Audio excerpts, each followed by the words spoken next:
বন্ধুরা, আপনাদেরকে আমন্ত্রণ জানাচ্ছি বিনোদন টিভির গোল্ডেন মেমোরি অনুষ্ঠানে। আমাদের এই অনুষ্ঠানে বরাবরই কোনো না কোনো সেলিব্রিটি, তারকা অথবা আপনাদের প্রিয় অভিনেতা অভিনেত্রী উপস্থিত হয়ে থাকেন। তবে আজকের এই পর্বে রয়েছেন একজন চিত্র পরিচালক, সবারই সুপরিচিত চিত্র পরিচালক জনাব অঞ্জন আইচ। চলুন এখন আমাদের অতিথির কাছে। কেমন আছেন? ভালো আছি। তো আমরা সবসময় আমাদের এই অনুষ্ঠানে কোনো অভিনেতা অভিনেত্রীকে ইনভাইট করে থাকি। আপনি একজন আমাদের দৃষ্টিতে, বা আমরা যারা আপনাকে চিনি, আমরা জানি আপনি একজন গুণী নির্মাতা। আপনার এই নির্মাণের এই জগতে কিভাবে আসা? আসার ব্যাপারটা আসলে একটু ভিন্ন। আমি মনে করি যে আমি ছোটবেলা থেকে লেখালেখি করতাম। আচ্ছা, আমার মূল প্যাশন ছিল লেখালেখি। আচ্ছা, আমার নিজের একটা পত্রিকাও ছিল, আমি একটা লিটল ম্যাগাজিন ছিল, এটার নাম ছিল ময়ূরাক্ষী। ওইটা আমি যখন সম্পাদনা করি তখন আমি এখন ক্লাস 10-এ পড়ি। আচ্ছা, যার ফলে আমার লেখালেখির এবং আমার অনেক জাতীয় দৈনিকেও আমার লেখা ছাপা হতো তখন। আচ্ছা, তো ওই লেখালেখির থেকে আমার মধ্যে একটা ব্যাপার ছিল যে কল্পনা শক্তি ওখান থেকে মূলত। হ্যাঁ, ওখান থেকে, এবং ওই জায়গা থেকে আমি যখন লেখালেখির জায়গা থেকে একটা জায়গা আমি যখন অ্যাচিভ করলাম, তো এরপরে আমার একটা পর্যায়ে আমার মনে হলো যে আর ফিল্মের ক্ষেত্রে আমার খুব ঝোঁক অনেক বেশি ছিল। নাটক নির্মাণের ক্ষেত্রে আমার আসলে কোনোদিন ঝোঁক ছিল না। তো ফিল্মের ঝোঁকটা থেকেই একটা সময় আমার মনে হলো যে আমি হয়তো একটা কিছু নির্মাণ করতে পারি। একটা স্ক্রিপ্ট তৈরি করলাম, তৈরি করার পরে, এবং আমি আসলে খুব লাকি এই জন্য যে আমার প্রথম যে স্ক্রিপ্টটা আমি তৈরি করেছি সেটাই কিন্তু খুব ভালো একটা টিভি স্টেশন NTV-র প্রতিষ্ঠাবার্ষিকীতে গিয়েছিল। একদম হয় না, ওইটার নাম ছিল হাইড্রোফোবিয়া নয় বরং জল বিষয়ক গল্প। আচ্ছা, আচ্ছা, নাটকটার নাম। এবং হয় না যে একটা মানুষের স্ট্রাগলিং থাকে, যে একটা নাটক করলাম, নাটকের জগতে সবারই এটা থাকে, অনেক স্ট্রাগলিং করে করে করে আমি কিন্তু কারোর সাথে এক্সটেন্সি করিনি। আমি কারোর সাথে কোনো নিজে থেকেই শুরু। আমি নিজে থেকে, আমি যখন চিন্তা করলাম এবং আমার কিছু অনুসারী, ওদেরকে নিয়ে বললাম আমরা কেউ কিছু জানি না, কিন্তু শুধু একাডেমিক পড়াশোনা আছে। আর সাহস ছিল তো অবশ্যই? না, সাহস তো অবশ্যই ছিল, এবং ওই একাডেমিক পড়াশোনার থেকে কোনো রকম ফিজিক্যাল কোনো এক্সপিরিয়েন্স ছাড়া আমরা কিন্তু কাজটা শুরু করেছি। আচ্ছা, এটা কত সালের? 2007। আচ্ছা, আপনার প্রথম যে কাজটা করলেন আপনি বলছিলেন, সে কাজের অনুভূতিটা কি ছিল আপনি যখন কাজটা করছেন তখন আপনার? ওটা খুব একটা সিঙ্গেল নাটক তৈরি করেছি 5 দিনে, যেটা চিন্তাই করা যায় না। হ্যাঁ, চিন্তাই করা যায় না। তবে ওখানে আমার যেটা সুবিধা ছিল যে আমি তখন কাউকে চিনতাম না। মিডিয়াতে দুইজন আমার বন্ধু ছিল। আচ্ছা, একজন হচ্ছে ইন্তেখাব দিনার, আমার স্কুল ফ্রেন্ড, আর হচ্ছে ইরেশ জাকের আমার খুব ভালো বন্ধু। দুজনই শক্তিমান অভিনেতা। দুজনকেই আমি আমার নাটকে কাস্ট করলাম। আর একটা নায়িকা কাস্ট করলাম, নায়িকাকে আমি চিনতাম না, আর কাস্ট করা হলো। তো এরপরে আজাদ আবুল কালাম, পাবেল ভাই আবার আমাদের বাসায় রেগুলার, আমার ফ্যামিলি মেম্বারের মতো। আচ্ছা, পাবেল ভাই বললাম যে আপনি একটু করে দেন, এটা ছোটো একটা ক্যারেক্টার আছে ডাক্তারের, করে দেন। উনিও করলেন। তো যার ফলে সারাউন্ডিং টিমটা আমার খুব কষ্টর কিছু ছিল না। আচ্ছা, কিন্তু আপনি যখন প্রথম পরিচালনার দিকে যাচ্ছেন তখন আপনার ভিতরে কোনো রকম ভয় বা চাপ? হ্যাঁ, ওই যে যেদিন আমি নাটকের ডিরেকশনের আগের দিন মনে আছে আমার, আমি সারা রাত ঘুমাইনি। যে চাপটা আমার লাগছে পরবর্তীতে লেগেছে ফিল্মের সময়। আমি প্রথম ফিল্মের আগের জন্য সারা রাত ঘুমাইনি। আপনি বলছিলেন যে লেখালেখির একটা ভালো অভ্যাস আছে, আপনি পড়াশোনার ব্যাকগ্রাউন্ডটা যদি একটু বলতেন। পড়াশোনার ব্যাকগ্রাউন্ড হচ্ছে আমি MSc ইন কেমিস্ট্রি, কেমিস্ট্রি। আমি কিন্তু সাহিত্যের ছিল না। আচ্ছা, এই পর্যায়ে আপনার কাছ থেকে জানতে চাচ্ছি যে আপনি যেহেতু লেখাপড়াটা আপনার শক্ত, ভালো একটা সাবজেক্ট নিয়ে পড়াশোনা করছেন, জীবনের লক্ষ্যটা আসলে কী ছিল? জীবনের লক্ষ্যটা যদি আমি চিন্তা করি, একটা সময় আমার জীবনের লক্ষ্য ছিল আমি রাইটার হব, লেখক হব। সেটা তো কিছুটা হয়েছে না? বলা যায়, কিছুটা বলা যায়। সে বলে চেষ্টার উপরে আছে এখনো। রাইটার হওয়া আমার কিন্তু যতগুলো আমার প্রায় 250-র মতো আমি সিঙ্গেল টেলিফিল্ম বানিয়েছি।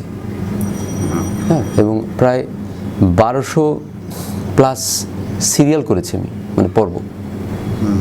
সবগুলোই আমাদের সব রিনাউন্ড যতগুলো চ্যানেল আছে আমাদের বাংলাদেশে, সেখানে তো সবগুলোই কিন্তু আমার নিজের লেখা। আচ্ছা, তো আমি এই কাজ ছাড়া নাটক করেছেন, বিজ্ঞাপন তো করা হয়েছে কিছু কিছু। আর কোনো কাজ করা হয়েছে মিউজিক ভিডিও বা এই ধরনের? না, মিউজিক ভিডিও শুধু নাটকের আমি এখন সিনেমা করছেন? আমি নাটক, টেলিফিল্ম, আপনার বিজ্ঞাপন, ডকুমেন্টারি, এই জাতীয় জিনিস। তাও আমি বিজ্ঞাপন, ডকুমেন্টারি আমি খুব বেশি করি নাই, বা করতে আমার খুব খুব স্বাচ্ছন্দ্য বোধ করি না। আমি ফিকশন পছন্দ করি, আচ্ছা আচ্ছা। যেখানে গল্প বলা যায় সেটা পছন্দ করি। হ্যাঁ, একটা জিনিস আমি জানতে চাচ্ছি, সেটা হলো আপনার কথায় বোঝা যাচ্ছে আপনি কোথাও একটা কনফিডেন্ট আপনার রয়েছে। সে কি কনফিডেন্ট নিয়ে আপনি মিডিয়াতে সাকসেস? আমরা তো অলরেডি দেখছি আপনি সাকসেস। এই সফলতাটার মূল কনফিডেন্টটা কি? আমার মূল কনফিডেন্স হচ্ছে আমি বিশেষ করে আমি খুব অনেস্ট। আমার কাছে এই এত 13-14 বছরের ক্যারিয়ারে কোনো মানুষ আমার কাছে কোনো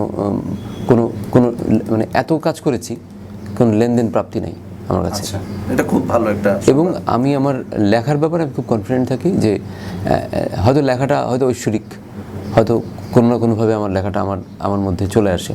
তো ওই লেখাটাকে আমি অনেক বড় পাওয়ার হিসেবে মনে করি, নিজের সবচেয়ে বড় কনফিডেন্সের পাওয়ার মনে করি লেখাটা। দাদা, এই পর্যায়ে আমি আসলে সোশ্যাল মিডিয়া থেকে একজনের স্ট্যাটাস আমি গতকালকে দিয়েছি সেম টপিকটা নিয়ে। আপনি বলছিলেন যে এত দীর্ঘ ক্যারিয়ারে আপনার কাছে কেউ পাওনাদার নাই। তা আমরা প্রায় সময় দেখি অনেক ছোট ছোট আর্টিস্ট যারা নতুন আসে, তাদের লেনদেন নিয়ে অনেক সময় স্ট্যাটাস দেয়, পাওনা অনেক টাকা পাওনা, ডিরেক্টরের পিছনে ঘুরতেছে, কাজ হাতছাড়া হয়ে যাবে তাই টাকাটাও চাইতে পারতেছে না। এই বিষয়টা নিয়ে আপনি কি বলবেন? যে খুবই খারাপ, কারণ এটা ছোট বলা ঠিক না, ক্যারেক্টার আর্টিস্ট বা এটা অল্প চরিত্রের এদের টাকাটা আমি চেষ্টা করি সবার আগে দেওয়ার। কারণ আমার কাছে মনে হয় যে টেকনিশিয়ান টিম এবং এরা আসলে প্রাপ্তির তুলনায় অনেক কম কিছু পায়। তারপরও তাদের টাকাটা বা তাদের যে প্রাপ্তিটা যদি না হয়, সেটা অনেক সেটা দুঃখজনক সেটা। এবং চেষ্টা করি সেটা আর কি, আমি সবসময় চেষ্টা করি। আমাদের তো অনেক সংগঠন রয়েছে এবং শক্ত সংগঠনগুলো, এই ক্ষেত্রে কি আপনি কি মনে করেন না সংগঠনের মাধ্যমে এটার কোনো ব্যবস্থা? অনেক সময় ব্যবস্থা নেওয়া হয়ও, কিন্তু হয় কি যে আপনি বললেন না যে এরা হয়তো কাজের হারানোর ভয় থেকে হয়তো বলে না। হ্যাঁ, এটা একটা ব্যাপার থাকে। এটা একটা ব্যাপার। তো আবার অনেকে যেটা বলতে হয়, অনেকে আবার আমি যেটা জানি, অনেকে দেখা যায় যে তারা হয়তো তাদের প্রাপ্তির জায়গাটা খুবই সীমিত হওয়ার কথা, হয়তো তাকে বলে নাই ডিরেক্টর চিন্তা করলো যে একটা ছোট ক্যারেক্টার আছে, 2টা সিন করবো, আচ্ছা একে করাই, আচ্ছা একে একটা কনভিন্স দিয়ে দিব। তো তাকে ধরেন তাই দেওয়ার চেষ্টা করলো, সে ধরেন এক্সপেক্ট করে বসে থাকলো যে আমাকে এত টাকা দিতে হবে। এটা একটা এরকম জটিলতা। আপনি যেহেতু ডিরেক্টর, আপনি এটা জানেন। আচ্ছা, এই নাটকের বর্তমান বাজারের অবস্থা কি? ভালো? বেশ খারাপ। কারণটা কি? অনেক কারণ আছে, এটা বলতে গেলে আপনার অনুষ্ঠান শেষ হয়ে যাবে। আমরা তো এটার সাথে আগাগোড়া জড়িত। মূলত আমরা বলবো যে আসলে ভালো কন্টেন্ট, ভালো কাজের কদর যেখানে থাকে না, যে ইন্ডাস্ট্রিটা ডিরেক্টরকে সম্মান দিতে পারে না, যে ইন্ডাস্ট্রিটা রাইটারের টাকা বাকি রাখে, সেই ইন্ডাস্ট্রি কখনোই ভালো কিছু হওয়ার কথা না। আপনি দেখবেন যে আমার এখানে আপনি ডিরেকশন দিচ্ছেন, সবচেয়ে অসহায় আপনি, এটা তো বাস্তব। সবচেয়ে অসহায় আপনি। সবাইকে আপনি টাকা দিচ্ছেন, প্রত্যেকটা লোককে আপনি টাকা দিচ্ছেন, প্রত্যেকটা লোককে আপনি খুশি করাচ্ছেন। এ চিকেন খাবে, তাকে চিকেন নিয়ে এসে দিচ্ছেন, বলতেছেন এর চিকেন এনে দাও। এ ডাবের পানি ছাড়া সে ঘুম থেকে উঠতে পারে না, এরকম একটা অবস্থা।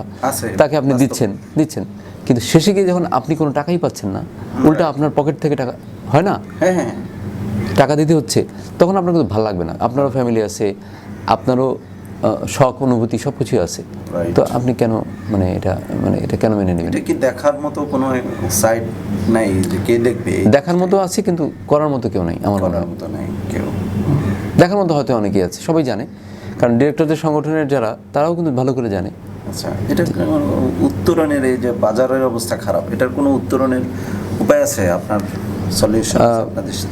সলিউশন একটা সেটা হচ্ছে যে যখন দেয়ালে পিঠ থেকে যায়, তখন নতুন একটা অধ্যায় শুরু হয়। তো আপনি দেখবেন যে দেয়ালে পিঠ ঠেকতে ঠেকতে এখন একটা অবস্থা দাঁড়িয়েছে, অন্য অ্যাপসের যুগ চলে আসতেছে, ওটিটির যুগ চলে আসতেছে।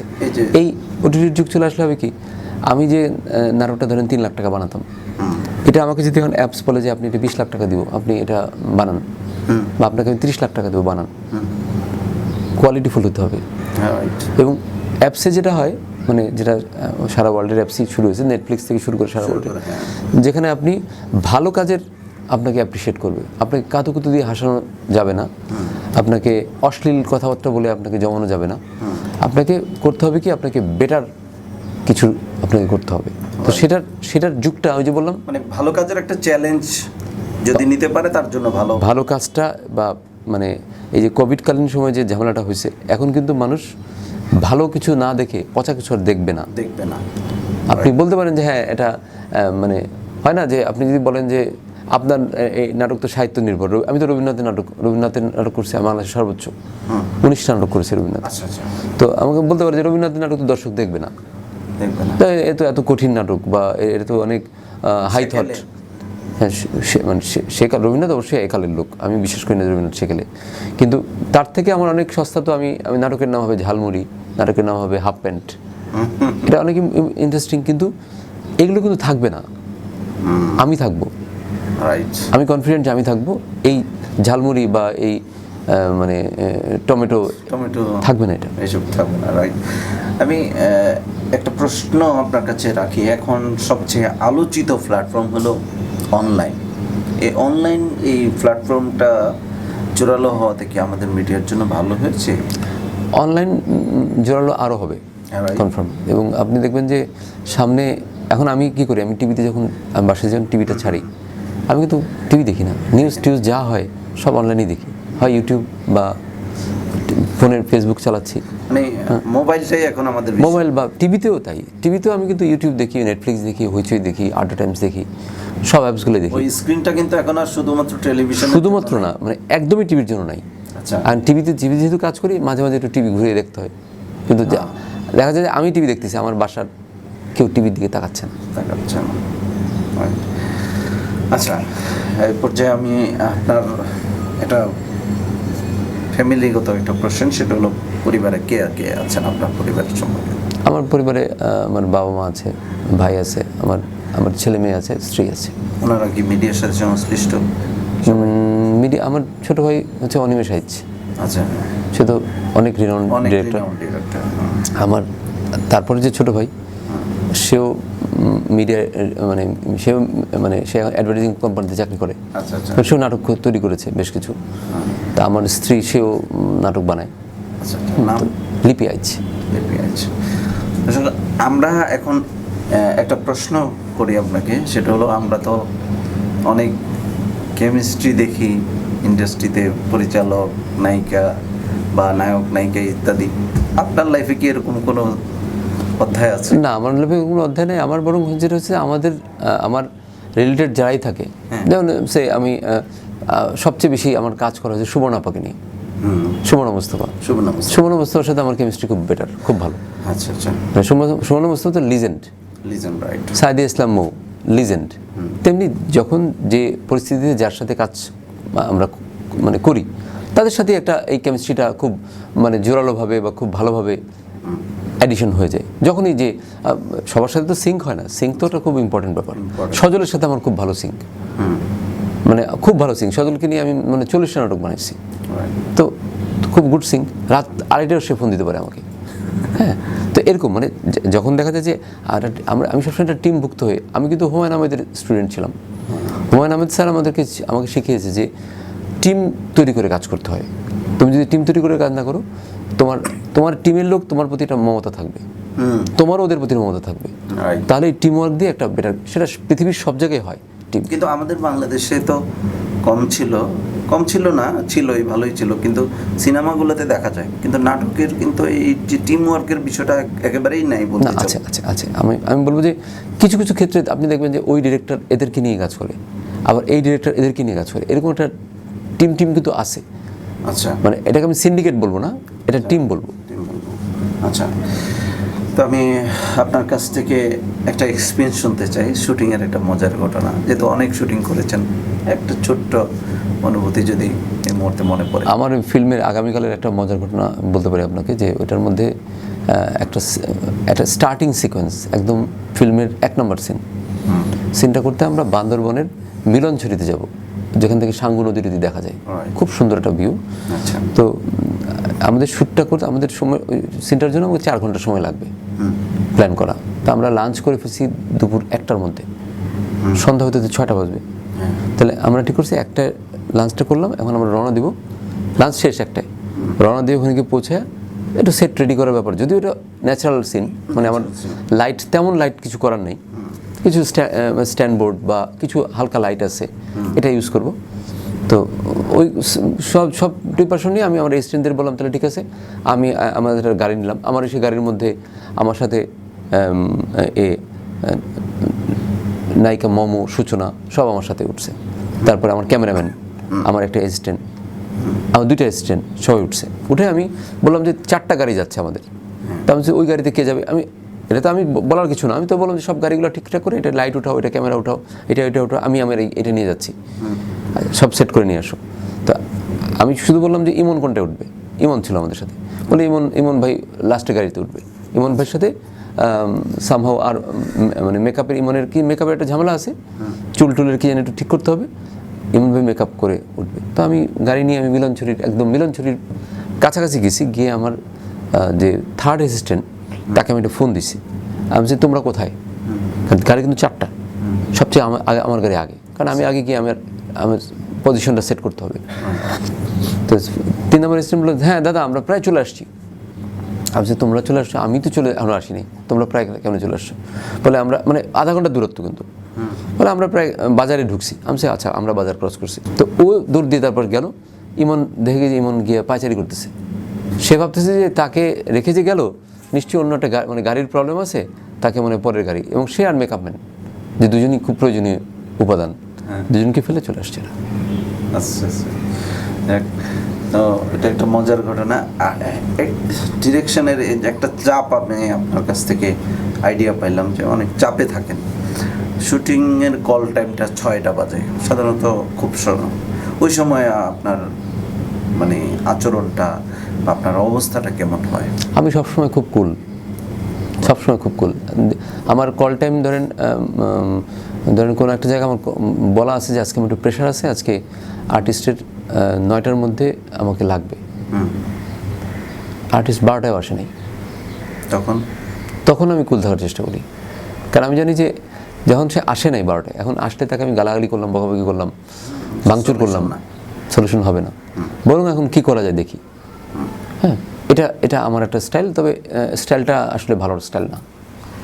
কিন্তু অন্য বা অপর অনেক সময় আমরা শুনি যে ডিরেক্টর অনেক রূঢ় হয়, মানে কঠিন ভাষায় শেখায় কিংবা কাজাদাই করে। না, কঠিন ভাষায় আমার স্টাইলটা আমি যেটা হয়েছে কি যে আমি দেখছি যে খুব মানে লিবারেলভাবে, খুব আন্তরিকভাবে যদি কারোর সাথে ডিলটা করা যায় কাজটা আরও ভালো হয়। কারণ সবাই আন্তরিকভাবে তখন কি হয় যে মানে যে ছেলেটা আজকে লেট করে ফেললো, যে নায়ক লেট করলো, সে পরের দিন দেখা গেছে সে কিন্তু সবার আগে 7টার সময় সে চলে আসছে, সিনটা শেষ করে দিয়ে গেছে, রাত অনেক হয়ে গেছে, সে কিন্তু একবারও বলতেছে না। আচ্ছা, এটা একটা বড় মেসেজ। এরপর যে আপনার কাছ থেকে একটা ভিন্ন প্রশ্ন করি, অভিনয় করেছেন, অভিনয়ের অগাধ আইডিয়া আছে, এখন যদি আমি একজন ডিরেক্টর হিসাবে আপনাকে যদি অফার করি আমার একটা অভিনয় আপনার করতে হবে, এখানে আমি একটু জানিয়ে রাখি, আমি কিন্তু one kind of acting director, আর আমি কিন্তু প্রত্যেকটা জায়গায় প্রত্যেকটা সিনে আমি কিন্তু, অনেক আছে না যে ডিরেক্টর মানে হচ্ছে যে জাস্ট ডিরেকশনটাই দেয়, অ্যাকশন কাট বলে, আমি কিন্তু ডিরেকশনটা করে দেখাতে পারি। আমার নিজের অভিনয় করার 2টা সিঙ্গেল নাটক আছে যেটা অন এয়ার হয়েছে, আমি মূল কাস্টিংয়ে ছিলাম, সেটা আমাদের দেশের খুব বড় 2টা চ্যানেলে, রবীন্দ্রনাথের নাটক একটা, আর একটা এমনি নাটক। তাছাড়া আমার নিজস্ব সিরিয়ালে অনেক সময় দেখা যায় যে বাধ্য হয়ে, এই বাধ্যটা কেন, যে একটা ক্যারেক্টার আছে, সেই ক্যারেক্টারটাকে আসলে প্রতিদিন লাগবে, কিন্তু ওই ক্যারেক্টারটা না, মানে ওই ক্যারেক্টারটার এমন একটা ক্যারেক্টার, ধর একটা স্পাই ক্যারেক্টার, যাকে প্রতিদিনই ওই গল্পে তাকে 2-1টা সিন করতে হবে। তো এরকম এই থ্রুতে একবার এক প্রডিউসারের রিকোয়েস্টে এটা আপনি করেন, আপনার সাথে এটা যাবে খুব ভালো, এটা একটা গোয়েন্দা ক্যারেক্টার, আপনার লুকের সাথে খুব ভালো যাবে। তার রিকোয়েস্ট থেকে 104 পর্বের নাটকে আমি অভিনয় করছি পুরোটাই। তো সো আমার এক্সপিরিয়েন্স আছে, মানে করতে অসুবিধা নেই। না, মানে করতে অসুবিধা তো দূরের কথা, আমি খুব ফ্লেক্সিবল অ্যাক্টিংয়ের ক্ষেত্রে। আচ্ছা, এবং আমাকে দিয়ে বেঁচা যাবে আর কি। আচ্ছা, তো গান পছন্দ করেন? অনেক অনেক অনেক পছন্দ করি। আচ্ছা, কার গান বেশি ভালো লাগে? আমি গানের ক্ষেত্রে খুব ভার্সেটাইল, মানে আমি মানে প্রচুর মানুষের প্রচুর গান ভালো লাগে আমার।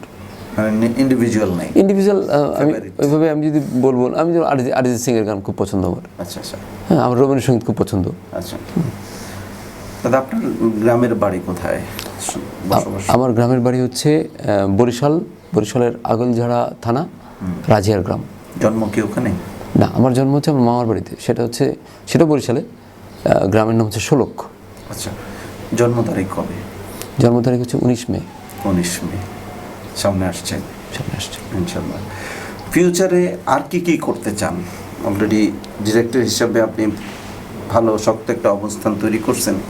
ফিউচারে কি করতে চান? ফিউচারের প্ল্যান, যদি বেঁচে থাকি, যদি মানে সৃষ্টিকর্তা যদি কিছুদিন আমাকে বাঁচিয়ে রাখে, যা এটা তো আসলে মানুষের হাতে নাই, যদি থাকে, আমার যে প্ল্যানটা আছে, আমার একটা মাস্টার প্ল্যান আছে অ্যাবাউট ফিল্ম। আমাদের ফিল্মটার বাংলা ফিল্মটাকে এমন একটা হাইটে আমি নিয়ে যেতে চাই। অলরেডি আমার মানে আমি সত্যি কথা বলবো যে আমি লাকি, জন্য আমার যে ফিল্মটা করেছি, দুটো ফিল্ম, সেই দুটোরই অনেক ভালো রকম মার্কেটিং এবং আওয়াজ বাজারে আছে। এবং আরও আমি বাইরের কান্ট্রির সাথে, বিভিন্ন রকম প্ল্যাটফর্মের সাথে যেভাবে আমি যোগাযোগটা করছি, তাতে আমাদের দেশের মানে পতাকাটা আমার হাতে থাকতে পারে, এরকম কিছু আমার প্ল্যান। তো এই পতাকাটা নিয়ে আমি আমার ফিল্মটাকে নিয়ে একটা আলাদা ভাষা আমাদের ফিল্মের, সেটা সারা বিশ্বের কাছে প্রকাশ করতে চাই। এই পর্যায়ে আপনার ফিল্মগুলো সম্পর্কে একটু জানার চেষ্টা করি। সেটা হলো, আমরা খবরে বা আপনার মাধ্যমেও জেনেছি যে আগামীকাল আপনার সম্পূর্ণ রেডি আছে, বোধহয় কিছুদিনের মধ্যে রিলিজ হবে। এই সিনেমাটা নিয়ে আপনি দর্শকদেরকে কেন দেখবে, সিনেমাটার ভিতরে কি এমন আছে, কিছু কি বলবেন? আগামীকাল হচ্ছে দুটো মেয়ের গল্প। বেসিক্যালি আগামীকালের দেখা যায় যে সেখানে জাকিয়া বাড়ি মামা, সূচনা আজাদ, এই দুইটা প্যারালাল দুটো ক্যারেক্টার করে। তাছাড়া এখানে ইমন, টুটুল চৌধুরী, শতাব্দী ওয়াদুদ, সাবিরি আলম, ফারুক আহমেদ, এরা লিজেন্ড আর্টিস্টরা এর মধ্যে আছে, অভিনয় করছে। তো ওই গল্পটা হচ্ছে একটা সাইকোলজিক্যাল থ্রিলার। আচ্ছা আচ্ছা। আপনার স্টেশনের মাধ্যমে আমি মানে দেশের লোকদেরকে এটা বলবো যে এই ফিল্মটা 5 মিনিট যদি কেউ দেখে, প্রথম 5 মিনিট, আচ্ছা, সে উঠতে পারবে না। এই ফিল্মের মধ্যে এই উপাদানটা আছে। 5 মিনিট দেখলেই দর্শককে আটকায় ফেলবো। এই একটু আগে আমি যে গল্পটা বললাম, ওই সিনটা কিন্তু প্রথম সিন। আচ্ছা, মানে দর্শককে আটকে ফেলবে যে এখানে কে কি করতেছে, কে রহস্য, মানে প্রচণ্ড পরিমাণ রহস্যের ব্যাপার আছে। কিছুই বোঝা যাবে না, কে নায়ক, কে ভিলেন। ও মনে হবে ও নায়িকা ওই ভিলেন, নায়ক ওই ভিলেন, নাকি ও ভালো মানুষ। এই দ্বিধাদ্বন্দ্ব থাকবে সারাক্ষণ। আচ্ছা, তার মানে আমাদের সবারই দেখতে হবে এখন, আপনি যেভাবে বললেন। কিন্তু নামটা আগামীকাল কেন? আমরা বেসিক্যালি প্রতিটা মানুষ, আমি, আপনি, ক্যামেরার পিছনে যারা আছেন, প্রত্যেকটা মানুষ কিন্তু আসলে আজকে বাঁচি, কিন্তু ভাবি আগামীকাল নিয়ে। আমাদের প্রত্যেক দিনের চিন্তা যে আচ্ছা আগামীকাল আমি বেঁচে থাকবো তো, আগামীকাল আমার এই কাজটা হবে তো, আচ্ছা আমি যে কষ্ট করে রেকর্ডিং করলাম এটা আগামীকাল এডিটিং হবে তো, দেখা যাবে তো। আগামীকাল ছাড়া কোনো কিছুই হয় না। আর আমার গল্পটা এরকম যে মানে প্রতিটা দিন নতুন একটা দিন হিসেবে শুরু হয়। আচ্ছা আচ্ছা, এই জন্যই আমার ফিল্মটা ছিল আগামীকাল। সুন্দর একটা নামকরণ। আমার কাছে অ্যাটলিস্ট ভালো লাগছে, দর্শকদের কাছে আশা করি আরও ভালো লাগবে। দেখার একটা চলে আসলো। কানামাছি আপনার দ্বিতীয় সিনেমা, এটাও একটা রহস্যজনক নাম। কানামাছিটা এটা আবার একটু ভিন্ন, এটাও একটু থ্রিলার টাইপের, কিন্তু এটা হচ্ছে কমেডি থ্রিলার। আচ্ছা, কারণ এটার মধ্যে যে কাস্টিং শুনলে আপনি বুঝবেন, আকম হাসান এটা প্রধান ক্যারেক্টার আছে এর মধ্যে। নায়িকার ক্যারেক্টার করছে সূচনা আজাদ, নায়ক হচ্ছে ইমন। তারপরও সাপোর্টিং ক্যারেক্টার করছে ফারুক আহমেদ, সুজাত শিমুল, তারেক স্বপন। মানে সবাই ভালো কমেডিতে ওস্তাদ এবং অভিনয়তে ওস্তাদ। কিন্তু এটা মানে কানামাছির ক্ষেত্রে একটা জিনিস কি, কানামাছিটা দর্শকপ্রিয়তা পাওয়ার সম্ভাবনা খুব বেশি। মানে সবাই মানে হাসিটা এবং অল থ্রু প্রথম থেকে মানুষ মানে একটা হাসির মধ্যে যাবে, কিন্তু আবার কাহিনী আছে, মেসেজ আছে পৃথিবীর ফাঁকে ফাঁকে। হ্যাঁ, এবং মানে ফিল্মটা হচ্ছে পৃথিবীর সব মাদেরকে উৎসর্গ করে দাও ফিল্ম। তারপরে মাকে নিয়ে মেসেজ আছে। আমাদের প্রত্যেকেরই সবচেয়ে দুর্বল জায়গা হচ্ছে মা। রাইট। তো এই ফিল্মের এখন কি অবস্থা? মেকিংয়ের আপনার ধরেন 95% শেষ। আমার 1 দিন 2 দিন কাজ বাকি আছে, 2 দিন কাজ বাকি আছে, আচ্ছা। কিন্তু এডিট শুরু হয়ে গেছে। হয়তো কালার টালার আমরা দেশের বাড়ি করবো। কবে মুক্তি পাওয়ার আছে? এটা আসলে ফিল্মে আসলে মানে খুব জোর দিয়ে বলা যায় না যে কবে রিলিজ পাওয়া যাবে। তবে আমি প্রডিউসার কেন্দ্রিক যে আলাপটা পেয়েছি তাতে আগামী কোরবানির ঈদে রিলিজ দিতে পারি, হয়তো সম্ভাবনা আছে। আচ্ছা, আমরা আপনার দুটো আপকামিং সিনেমার জন্য শুভকামনা থাকলো আমাদের এই অনুষ্ঠানে। এবং আমি আপনাদেরকে আরেকটা মজার জিনিস বলি, হয়তো আজকে আমার একটা ফিল্মের সাইনিং হতে পারে, নতুন সিনেমা, একদম নতুন সিনেমা। আচ্ছা। আজকে এখন আমি কনফার্ম না, হওয়ার সম্ভাবনা খুব বেশি, যার জন্য আমি অনেক উজ্জীবিত আছি আজকে। যাক, আজকে তাহলে আমাদের প্রোগ্রামটা আরো উজ্জীবিত হলো আপনার নতুন একটা ঘোষণা দিয়ে। আমরা হয়তো নামটা পরবর্তীতে জানবো। আচ্ছা দাদা, আপনার কাছে একটা জিনিস জানতে চাচ্ছি, সেটা হলো আপনি অনেক নাটক বানিয়েছেন, এখন সিনেমার দিকে আপনার একটা বিশেষ যাত্রা, আমি যেটা আপনার ভাষায় বুঝছি। নাটক এবং সিনেমা দুইটা প্ল্যাটফর্মের মধ্যে কোন প্ল্যাটফর্মটা সবচেয়ে বেশি শক্তিশালী বা স্বাচ্ছন্দ্য বোধ করেন আপনি? নাটক আমার প্রাণের জায়গা। মানে আমাকে আজকে মানুষ যারা চিনেছে, আপনিও চিনেছেন, সব নাটকের কারণে। নাটকের প্রতি আমার ভালোবাসা কখনোই কমবে না। বা আমি নাটকের অনেক খারাপ অবস্থা, তাও আমি নাটককে ভালো বলবো সবসময়। কিন্তু ফিল্মের পরিসরটা অনেক বড়। আজকে আমি ফিল্ম করেছি বলে কিন্তু আমার নামটা দেশের বাইরে অনেক জায়গায় মানুষ জানে। উইকিপিডিয়াতে আমার নাম চলে আসছে। আমি সার্চ করলে যদি আমি গুগলে সার্চ করি, আমার নামের পাশে চলচ্চিত্র পরিচালকটা আসে। তো ফিল্মের পরিসরটা অনেক বড়, ফিল্মের জায়গাটা অনেক বড়। কারণ এবং আজকে থেকে ওই যে বললাম যে আমি যদি মরে যাই, আমার ফিল্মটা কিন্তু ঠিকই বেঁচে থাকবে। হয়তো নাটকটা ইরেজ হয়ে যাবে, নাটকটা হয়তো অনেক নাটকের ভিড়ে চাপা পড়ে থাকবে, কিন্তু ফিল্মটা কিন্তু ঠিকই আলাদা একটা জায়গা, যেহেতু ফিল্মটা সংখ্যা অনেক বেশি হয় না, এবং যদি কোয়ালিটি ঠিক থাকে তাহলে আমি ওই জায়গাটা অ্যাচিভ করতে পারবো। তা এই পর্যায়ে আমরা এখন আবার ব্যক্তি জীবনে আসি, সেটা অবসরে কি করেন? অবসর কি পাই না। এটা তো একটা জটিল প্রশ্ন আমার জন্য। প্রিয় খেলা কোন খেলাটা? ক্রিকেট। প্রিয় খেলোয়াড় কে? আমাদের সাকিব আল হাসান। অনেক গর্ব করে বলছেন, এটা আমার কাছেও ভালো লাগছে। প্রিয় অভিনেতা? অনেক লম্বা লিস্ট, একটা অন্তত বলতে হবে। আমি যদি আমাদের দেশের প্রিয় অভিনেতা বলি, আমি বলবো তারেক আনাম খান। অবশ্যই। অভিনেত্রী? শোভনা মুস্তাফা। পরিচালক হিসেবে আমি অভিনেতাদের বা অভিনেত্রীর মধ্যে আবার একটু বলে নিই যে অভিনেতা আমার অনেক প্রিয় অভিনেতা আছে। আমি সেটা লিস্টেড আমি বলতে পারলাম না, দেশের আমার এই মুহূর্তের অভিনেতার মধ্যে বললাম আর কি। আচ্ছা, অসুবিধা নেই। আর পরিচালক হিসেবে আপনার কাছে কোনো প্রিয় পরিচালক বা ভালো পরিচালক হিসেবে, বেস্ট পরিচালক হিসেবে কেউ আছে? সত্যজিৎ রায়, বুদ্ধদেব দাশগুপ্ত। আচ্ছা। সহকর্মী হিসাবে আপনি সবচেয়ে স্বাচ্ছন্দ্য বোধ করেন কাকে? সহকর্মী বলতে আমি কি অভিনেত্রীর কথা বলবো? বলতে পারেন, কাজ তো করেন তাদের সাথে। আমি যেমন উদাহরণস্বরূপ বলতে পারবো যে সজলের সাথে খুব কমফোর্টেবল আমি, তারপরে বাঁধনের সাথে খুব কমফোর্টেবল, সূচনার সাথে কমফোর্টেবল, তারপরে মনোজ প্রামাণিকের সাথে খুব কমফোর্টেবল, সাবিরি আলমের সাথে কমফোর্টেবল, ফারুক আহমেদের সাথে কমফোর্টেবল, আরও অনেকেই আছে। আচ্ছা, গানের শিল্পী হিসাবে আপনার কাছে কাকে ভালো লাগে? অনেকের গান শোনেন, যেটা একটু আগে শুনছি, কিন্তু কাকে ভালো লাগে? অনুপম রায়। আমরা আমাদের আজকের অনুষ্ঠানের একদম শেষ পর্যায়ে চলে আসছি। যদি আপনি দর্শকদের উদ্দেশ্যে কিছু বলতে চান। আমি দর্শকদের উদ্দেশ্যে একটা কথা বলতে চাবো যে আসলে ভালো কিছুকে গ্রহণ করা প্রয়োজন। ভালো কিছু বলতে কি, ভালো মন্দ এটা কিন্তু সবাই জানে কোনটা ভালো। আপনি যখন আমার সাথে কথা বলছেন, আপনি যখন কোনো টিভি স্টেশনে কথা বলছেন, আপনি কিন্তু সবসময় চেষ্টা করবেন কি আপনার বেস্ট কথাটা বলার। রাইট। আপনার পরিচয়টা আপনি দিবেন আপনার বেস্ট জায়গা থেকে। ধরেন আপনি আপনার বন্ধুদের সাথে আপনি যখন দুষ্টামি করে কথা বলেন, সেই কথা কিন্তু আপনি বলবেন না। তাহলে টিভি নাটকের ক্ষেত্রে কেন বা ফিল্মের ক্ষেত্রে আমরা আমাদের বেস্টটা কেন দিব না? কেন আমরা সেখানে জাতা ভাষায় কথা বলবো? কেন সেখানে অশ্লীলতা দেখাবো? কেন সেখানে আমি আমাদের যেটা দুর্বলতা, হেয় করার মতো ব্যাপার, সেগুলো নিয়ে কথা বলবো? মানে ধরেন রাস্তার কোনো প্রসঙ্গ নিয়ে কথা বলবো, হ্যাঁ হতে পারে, বাস্তবতার অনেক কিছুই হতে পারে, কিন্তু আমি কেন আমাদের কদর্যতা বিষয়গুলোকে কেন আমি টেনে আনবো?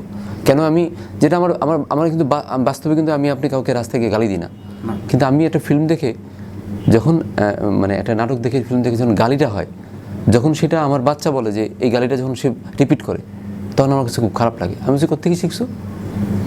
এই অমুক নাটক থেকে দেখছি। তো তাহলে আমি যদি এটাই যে শিখাই, তাহলে আমাদের এই মিডিয়া, এই ক্রিয়েটিভ সেকশনের কী মানে হয়? কোনো মানে হয় না। আমাকে অবশ্যই মানে আপনি জানেন যে ইরানি ফিল্ম দেখে আমরা শিখছি কি যে এত বাধার মধ্যে এত সুন্দর সিনেমা বানাতে পারে। ওখানে কিন্তু কোনো মেয়েদের মুখ ছাড়া কিছু দেখানো যায় না, পুরো চেহারা বোরকা দিয়ে ঢাকা, বাট কত সুন্দর অভিনয়, কত কি করতেছে, মানে অনেক কিছু দেখানো যাবে না, তারপরে কিন্তু তারা বেস্ট ফিল্ম করতেছে। ইরানি ফিল্ম সারা বিশ্বের মধ্যে পরিচিত, তাহলে আমরা কেন পারবো না? আমাদের তো অনেক টেলিভিশনে চলে তাহলে। হ্যাঁ, তাহলে আমরা কেন মানে সেখানে আমাদের বেস্ট জিনিসটা দিতে পারবো না? আমাদেরকে কেন লিমিটেশনে থাকতে হবে? আমাদের এই জায়গাটা একাডেমিক একটা ইনস্টিটিউট হিসেবে দেখা উচিত। অবশ্যই দেখা উচিত। আমাদের এই স্টুডিওতে এসে আপনার কেমন লেগেছে, সর্বশেষ অনুভূতি? না, আমার আসলে মানে সত্যি অর্থে ভালো লেগেছে, কারণ মানে পরিবেশটাকে অনেক ফ্যামিলিয়ার মনে হচ্ছে, যে মনে হলো যে মানে থাকে না যে বাসার মানে একটা খুব ছিমছাম একটা পরিবেশের মধ্যে আমরা কাজ করছি, এবং নিজেরা প্রশ্নগুলো খুব সুন্দর, প্রশ্নগুলো খুব গুছানো সাজানো, এটা খুব মানে কোনো প্রশ্নের মধ্যে কোনো ইরিটেটিং কোনো এলিমেন্ট নেই, কোনো ভালগারিটি নেই, এবং মানে এটা একটা মানে পরিচ্ছন্নতা যে কোনো কিছুই। আমার বাসার মধ্যে কি আমি ময়লা ফেলে রাখবো? কেন ফেলে রাখবো না? কারণ আমি চাই না যে আমার বাসাটা অপরিচ্ছন্ন দেখাক।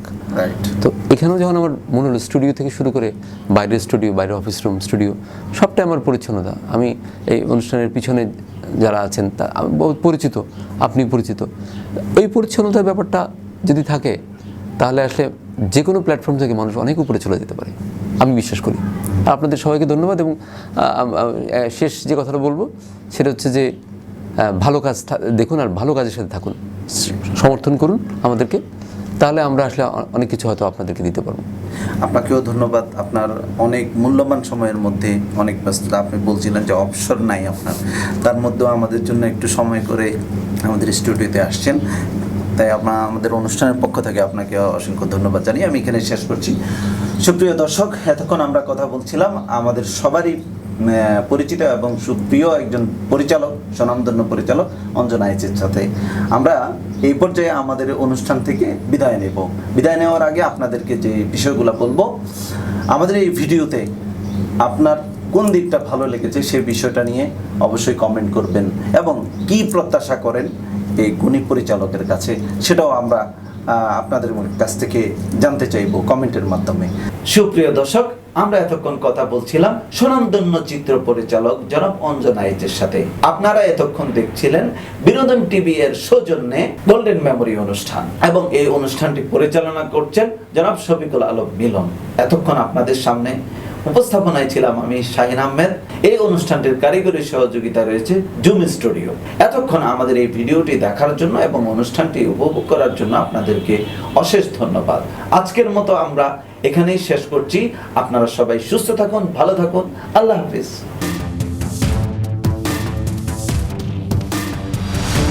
আমাদের চ্যানেল সাবস্ক্রাইব করুন আর পাশের বেল আইকনটি প্রেস করুন।